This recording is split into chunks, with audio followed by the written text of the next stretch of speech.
Message to all our viewers before we get started on today's video. It has come to our attention that over 90% of our regular viewers are not subscribed to the channel. We request you to please click the subscribe button and also the bell icon so that you can be notified when the next video from Mythology is out. The bigger the channel gets, the better the quality of videos that we do for you also gets. So please help us make some amazing videos by supporting the channel and clicking that subscribe button. Thank you. Now over to the video. Hello everyone and welcome to another episode of Mythology with your host Nitin Nair, the home of mythology. Our focus today is on Egyptian mythology and the Egyptian god of the sun, Ra. Now he was worshipped in all parts of the ancient world, and during the 5th Egyptian dynasty he was identified with the noonday sun and considered to be a god of the underworld. Ra was portrayed as a falcon with characteristics similar to the sky god Horus. The Nevis bull cult had its center in Heliopolis, and there was a burial ground for the bulls in the north of the city. Various accounts indicate that humans were created from the tears and sweat of Ra, and the Egyptians called themselves the cattle of Ra. Ra was often depicted with the head of a falcon, a solar disk, or a coiled serpent around the disk. Other common forms included a man with the head of a beetle or a man with the head of a ram. He was also pictured as a full-bodied ram, beetle, phoenix, heron, serpent, bull, cat, or lion, among others. He was most commonly depicted with a ram's head. In this form, he was referred to as a harem's head or a ram of the west. In some literature, Ra is described as an aged king with golden flesh, silver bones, and hair of lapis lazuli.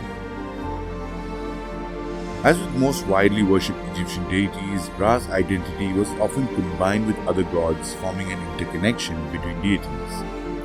Amun was a creation energies member of the Ogdod. He was believed to be created by breath and thus was identified with the breeze instead of the sun. As the cult of Amun grew more popular, it was combined with the cult of Ra to create Amun-Ra. This god was given the title King of Gods by worshippers. Atum-Ra was a composite deity that was formed by two separate deities, Amun and Ra. It was more closely linked to the sun than the other deities and was widely worshipped. Ra-Horatki was a title or concept that was referred to a deity other than a composite deity. It was suggested that Ra-Horatki represented the sun's journey from horizon to the horizon, or that it meant to show him as a symbol of hope and rebirth. As a scarab beetle, Khepri was often seen as a morning manifestation of Ra. Gnome, on the other hand, was the evening manifestation of the king. The idea of wearing the deities ruling over different times of day was fairly common in ancient Egypt.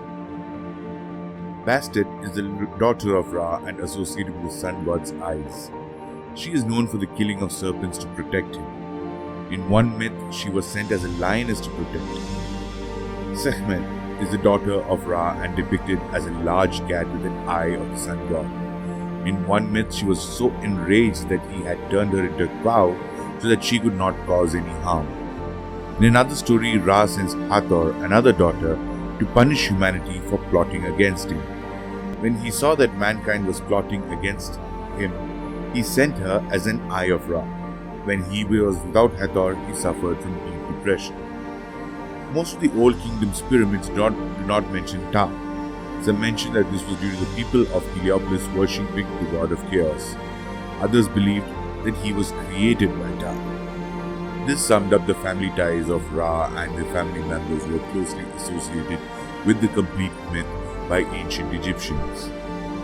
When we talk about Ra's powers and abilities, the sun is the giver of life, which means it controls the ripening of crops.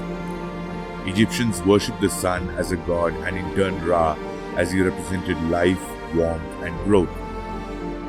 During an early period in Egyptian history, the influence of this god spread throughout the country. His various forms are represented by Atum, Khepri, and Horus. On top of his head is a solar disk as it represents the eye of Ra. During the beginning of time, the sun god was alone in the universe and he would later begin ruling over Earth. He created Shu and Tefnut, the goddess of air and moisture respectively. Human beings were believed to have been created by saying their secret names. One myth says that Earth got its name from the water that flowed from the Nun. In the story of the celestial crow, the sun summoned it from the depths of Nun and told Ra how he had sent his eye to punish people. It was also believed that Hathor, Sekhmet and Bastet were the eye of Ra. He was believed to travel on two solar barks known as the Mazdet and the Mesek. These boats took him on his way throughout the sky and the underworld, which is also referred to as the 12 hours of night. While on the Mesektet, he was accompanied by various deities such as Heka and Sia. The god of chaos, Apophis, was an enormous serpent that tried to stop the sunboat's journey. During the night, Egyptians believed that Ra would appear as a ram and carry him through the underworld to the east. Egyptians worshipped Ra as one of the supreme beings, and it had its hold on the Egyptian culture for a long period of time before the change of pharaohs resulted in the change of their preferred deity. The center of Ra was Yunu, which was later known as Heliopolis. It was located in the suburbs of modern Cairo and associated with Atum-Ra, the local sun god. There were also other cultic centers of Ra such as Setubal and Gebandut. The cult of Ra began to grow during the second dynasty. By the fourth dynasty, his worship was widely considered as that of the son of Ra when he became a state deity. His followers worshipped him with special monuments and temples. During the Middle Kingdom, Ra was increasingly affiliated and combined with other chief deities, especially Amun and Osiris. During the time of the New Kingdom, the worship of Ra became more elaborate and grand. The walls of his tomb were dedicated to detailed texts that depict his journey through the underworld. Many acts of worship, including hymns, prayers, and spells to help Ra and the sunboat overcome Apep, were put in place. The rise of Christianity in the Roman Empire put an end to the worship of Ra. So you can see that Ra had a very huge historical importance to the people of Egypt, and a lot of monuments even today stand as a testament to the level of worship and the level of reverence that the Egyptian people had for the gods.